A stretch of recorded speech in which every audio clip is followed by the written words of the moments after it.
तो कैसे हैं आप लोग? उम्मीद है आप सभी लोग अच्छे होंगे और अच्छे से अपने पढ़ाई को कर रहे होंगे। आज की इस वीडियो में हम लोग प्रकाश के यानी कि क्लास 10th के फिजिक्स के फर्स्ट चैप्टर प्रकाश के पार्ट 4 की ओर चलने वाले हैं। आज की इस वीडियो में हम लोग प्रतिबिंब बनने के नियम को पढ़ेंगे। कौन से दर्पण में? अवतल दर्पण में। तो चलिए बिना देरी किए हुए इस वीडियो को शुरू करते हैं। देखिए यह हमारा अवतल दर्पण। कौन सा दर्पण?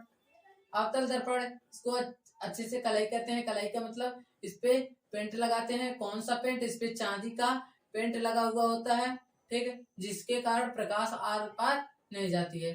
देखिए हमारे पास यहाँ होता है P यानी कि ध्रुव, यहाँ पर हमारे पास होता है F होता है यानी कि फोकस बिंदु, यहाँ पर होता है C यानी कि वक्रता केंद्र। अब ध्यान से पहला नियम क्या है? जब प्रकाश की किरण मुख्य अक्ष के समांतर जाती है, जब प्रकाश की किरण मुख्य अक्ष के समांतर जाती है तो परावर्तन के पश्चात फोकस बिंदु से होकर चली जाती है। क्या चीज क्या है? जब प्रकाश की किरण मुख्य अक्ष के समांतर जाती है, समांतर का मतलब हमारे पास यह जो रेखा दिख रहा है यही है मुख्य अक्ष रेखा। कौन सी रेखा? मुख्य अक्ष रेखा, ठीक है। जो यह मुख्य अक्ष रेखा है इसके समांतर मान लीजिए यहाँ से यहाँ तक की दूरी 20 सेंटीमीटर है, मान लीजिए, तो यहाँ से यहाँ तक की भी दूरी 20 सेंटीमीटर होगी। तो हमारा पहला नियम क्या कह रहा है? पहला नियम कह रहा है कि जब प्रकाश की किरण मुख्य अक्ष के समांतर जाती है, यह हमारा मुख्य अक्ष है, इसी के समांतर जाती है तो परावर्तन के पश्चात, किसके पश्चात? परावर्तन के पश्चात फोकस बिंदु से होकर चली जाती है। किससे होकर चली जाती है? फोकस बिंदु से होकर चली जाती है। हमारा पहला नियम हो गया। दूसरा नियम क्या कह रहा है? दूसरा नियम ध्यान से एकदम देखिएगा।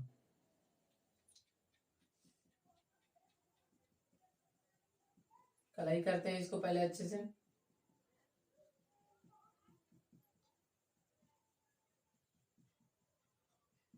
कलाई हो गया। हमारा यहाँ पर है मुख्य अक्ष रेखा, P यानी कि ध्रुव, F यानी कि फोकस बिंदु, C यानी कि वक्रता बिंदु। देखिए दूसरा नियम क्या है? इसका सेम उल्टा। कैसे? जब प्रकाश की किरण फोकस बिंदु से होकर आती है, कहां से होकर आती है? फोकस बिंदु से होकर आती है तो परावर्तन के पश्चात मुख्य अक्ष के समांतर चली जाती है। कहां से होकर चली जाती है? जब प्रकाश की किरण फोकस बिंदु से होकर आती है तो परावर्तन के पश्चात मुख्य अक्ष के समांतर चली जाती है।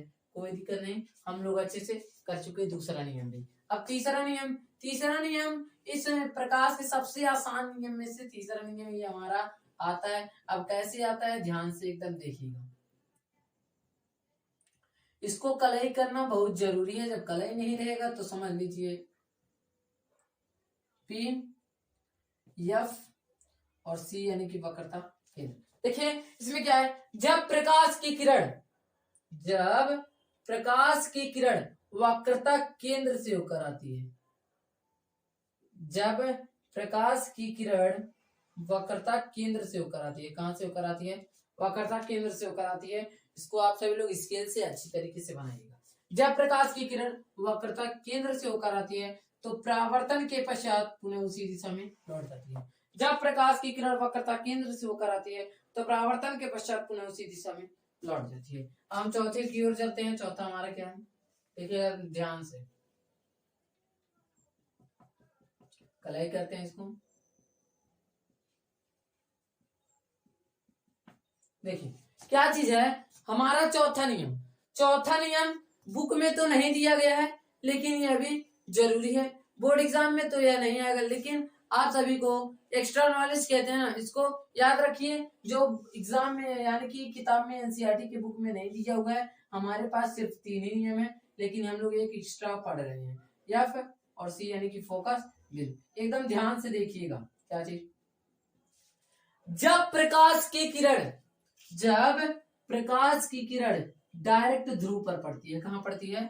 जब प्रकाश की किरण डायरेक्ट ध्रुव पर पड़ती है तो आपतन कोण के बराबर परावर्तन कोण बना लेती है। क्या कर लेती है? आपतन कोण के बराबर परावर्तन कोण बना लेती है। एकदम ध्यान से देखिए। जब प्रकाश की किरण, अगर हम इसको ऐसे कर दें, किस तरह से? इसको ऐसे कर दें तो यहाँ पर भी हमारा कोण बनेगा, यहाँ पर भी कोण बनेगा। ये वाला जो कोण है इसको कहेंगे आपतन, यानी कि आपतन कोण परावर्तन कोण इसमें हमारा बन रहा है। यानी कि क्या रहा है? जब प्रकाश की किरण डायरेक्ट ध्रुव पर पड़ती है यानी कि P बिंदु पर पड़ती है, जब प्रकाश की किरण डायरेक्ट ध्रुव पर पड़ती है तो क्या चीज? आपतन कोण के परावर्तन के पश्चात आपतन कोण के बराबर परावर्तन कोण बना लेती है।